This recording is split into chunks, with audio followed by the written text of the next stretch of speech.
میں نے منت مانی کہ میں 40 دن تک سورہ واقعہ پڑھوں گی کہ میرے بیٹے کو روز عاشورہ شہادت نصیب ہو۔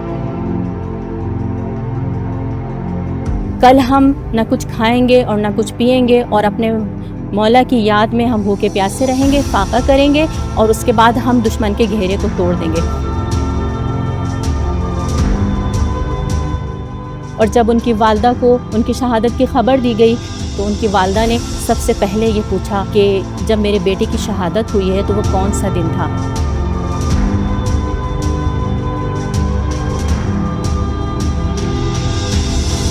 بسم اللہ الرحمن الرحیم۔ محترم اور عزیز ناظرین، السلام علیکم۔ شہداء سیریز کا ایک اور سلسلہ لے کر آپ کی خدمت میں حاضر ہیں۔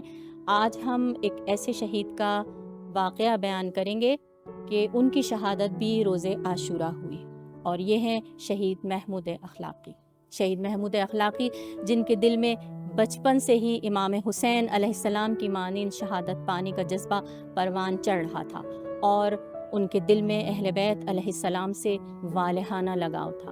حتیٰ کہ ان کی والدہ کہتی ہیں کہ جب میں نے محمود کا یہ جذبہ دیکھا اور اس کا یہ عشق دیکھا تو میں نے منت مانی کہ میں 40 دن تک سورہ واقعہ پڑھوں گی کہ میرے بیٹے کو روز عاشورہ شہادت نصیب ہو۔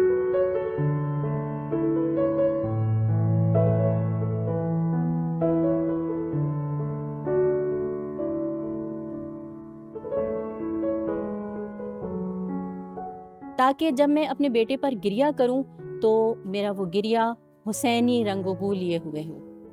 تو ناظرین، شہید محمود اخلاقی کرمان کے ایک محلے میں دینی گھرانے میں پیدا ہوئے۔ وہ 7 بہن بھائیوں میں ان کا چھٹا نمبر تھا۔ دینی تعلیم انہوں نے، قرآن کی تعلیم اپنی والدہ سے انہوں نے گھر میں ہی حاصل کی۔ کیسی تھیں وہ مائیں کہ جن کا جذبہ اور جن کا عزم اور ان کا حوصلہ اتنا بلند تھا کہ انہوں نے اس طریقے سے اپنے بیٹوں کو پروان چڑھایا اور دین پر نچھاور کر دیا، اور یقیناً یہ جذبہ انہوں نے کربلا والی ماؤں سے ہی لیا تھا۔ تو محمود اخلاقی کی والدہ بھی انہی میں سے ایک تھی۔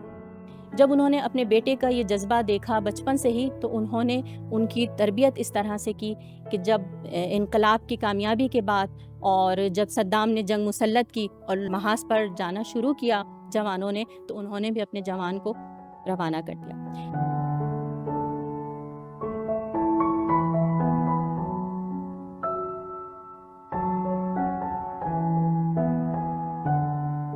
محمود اخلاقی اپنے اسکول میں بھی انتہائی ذہین اور ہونہار تھے۔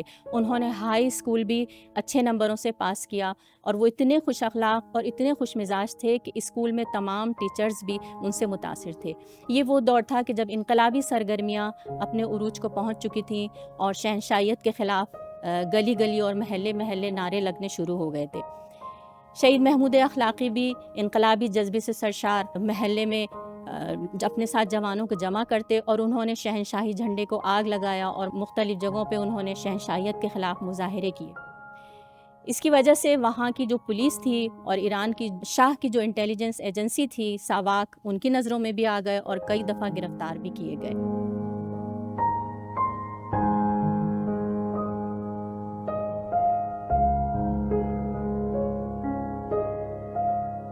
ناظرین، انقلاب اسلامی کی کامیابی کے بعد کرمان کی ایک جیل میں محمود اخلاقی کو قیدیوں کی تعلیم و تربیت اور ان کی دیکھ بھال کی ذمہ داری سپرد کی گئی۔ محمود اخلاقی اتنے واقعی اپنے فیملی نیم کی طرح اتنے بااخلاق اور اتنے نرم خو اور ملنسار تھے کہ انہوں نے وہاں قیدیوں کی اس طریقے سے تربیت کی اور اس طریقے سے ان کی دیکھ بھال کی کہ تمام قیدی ان سے وہاں والہانہ لگاؤ رکھنے لگے تھے، اور ان کو اپنا افسر نہیں بلکہ ان کو اپنا بڑا بھائی جانتے تھے۔ ایک مرتبہ کا واقعہ ہے کہ ایک قیدی کو کرمان کی عدالت میں پیشی کے لیے لے کے جانا تھا۔ راستے میں محمود اخلاقی ان کی طبیعت سخت خراب ہو گئی اور وہ بے ہوش ہو گئے، تو اس قیدی نے موقع سے فائدہ نہیں اٹھایا کہ وہ وہاں سے فرار کر جاتا، بلکہ وہ پہلے ان کو ہاسپٹل لے کے گیا، وہاں ان کا مداوا کیا، اور اس کے بعد وہ عدالت میں پہنچا اور عدالت میں اس کی پیشی ہوئی۔ یہ دیکھ کر قاضی بھی حیران رہ گئے اور انہوں نے پوچھا کہ آپ دونوں میں مجرم کون ہے؟ تو یہ محمود اخلاقی کی بہترین تربیت، ان کے ملنساری کا ہی نتیجہ تھا کہ اکثر قیدی توبہ کر لیتے تھے اور نیک بن جاتے تھے۔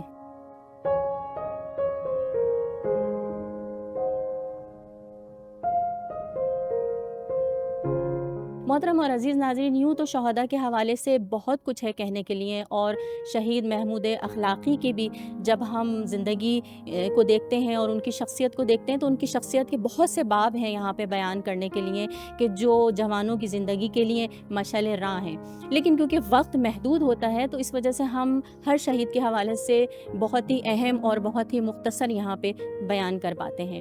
اب ہم آپ کو بتاتے ہیں کہ محمود کس طرح سے ان کی شہادت ہوئی اور کس طرح سے وہ اپنی اس آرزو اور اپنی خواہش تک پہنچے اور اپنے مولا امام حسین علیہ السلام کی مانند کس طرح سے ان کی شہادت ہوئی۔ ایک جو شلمچے کا جو علاقہ ہے وہاں پر 3 مہینے سے کوئی پیش روی یا کوئی کارروائی آگے نہیں بڑھی تھی۔ محمود کے ایک دوست کا کہنا ہے کہ ہم وہاں پہ دشمن کے محاصرے میں تھے اور ہمارے پاس جو ہے وہ کھانے پینے کا آذوقہ جو ہے وہ ختم ہوتا جا رہا تھا، یہاں تک کہ محرم کا مہینہ آ گیا۔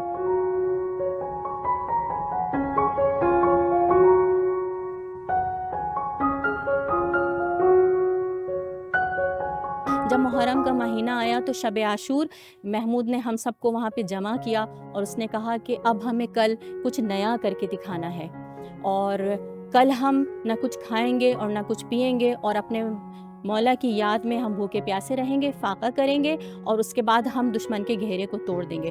جب روز عاشورہ آئی تو محمود نے اپنی بٹالین کو 3 دستوں میں تقسیم کیا اور اس کے بعد دشمن کے محاصرے کو توڑنے کے لیے دشمن کے گھیرے میں گھس گئے، اور اس طریقے سے اللہ اکبر کا نعرہ لگا کے انہوں نے دشمنوں پر حملہ کیا کہ بالآخر باس پارٹی کے جو فوجی تھے وہ اسلحہ پھینک کر وہاں سے بھاگنے کے لیے مجبور ہو گئے۔ لیکن اسی راہ میں ایک دشمن کا جو ٹینک تھا وہ مستقل آڑے آ رہا تھا۔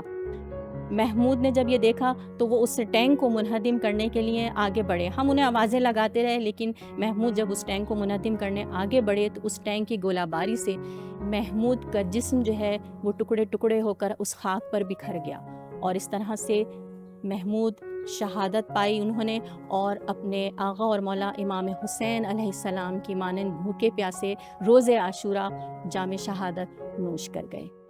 اور جب ان کی والدہ کو ان کی شہادت کی خبر دی گئی تو ان کی والدہ نے سب سے پہلے یہ پوچھا کہ جب میرے بیٹے کی شہادت ہوئی ہے تو وہ کون سا دن تھا؟ جب انہیں بتایا گیا تو روز عاشورہ تھا تو وہ سجدہ شکر میں گر گئیں، اور انہوں نے سجدہ شکر کے بعد کہا کہ پروردگارہ تیرا شکر ہے کہ تو نے میرے حسین، میرے مولا حسین کی مانند میری اس قربانی کو بارگاہ میں قبول کیا۔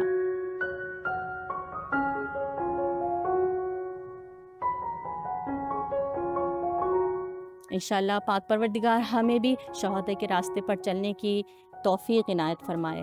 اگلے پروگرام تک کے لیے ہمیں اجازت دیجیے، انشاءاللہ ہم ایک اور شہید عاشورہ کا تذکرہ لے کر آپ کی خدمت میں حاضر ہوں گے۔ خدا حافظ۔